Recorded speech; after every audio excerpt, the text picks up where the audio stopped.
PT Goa Makassar Tourism Development atau PT GMTD memperingati rangkaian hari ulang tahun ke-25 di alun-alun Kota Rantepao, Kabupaten Toraja Utara, Sulawesi Selatan. Sejumlah acara digelar, mulai dari Sumba,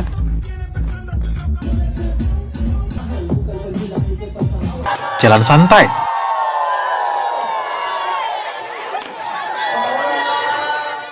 hingga live music.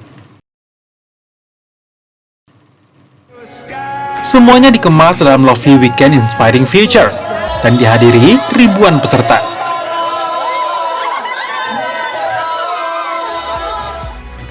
Menggandeng sejumlah perusahaan, acara ini pun sukses digelar. Bupati Toraja Utara, Yohanes Basang menyambut hangat kegiatan ini. Diharapkan bisa merangsang wisatawan hingga investasi di Toraja Utara. Wow, kegiatan ini ada efeknya, ada imbasnya bagi daerah kami karena tentu ini akan menggerakkan ekonomi kami di sini. Dan terima kasih sudah bisa mendatangkan orang di sini, dan tentu bahwa sebagai daerah wisata, ya inilah yang kami harapkan.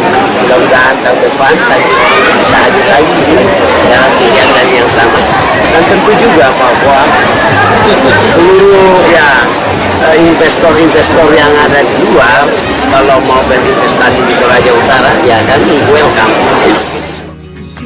Sementara itu, Chief Operating Officer PT GMTD, Isen Pan, menyebut pemilihan Toraja Utara sebagai lokasi event kali ini lantaran ingin mengajak masyarakat hidup sehat. Selain itu, Toraja Utara juga memiliki prospek investasi di masa depan.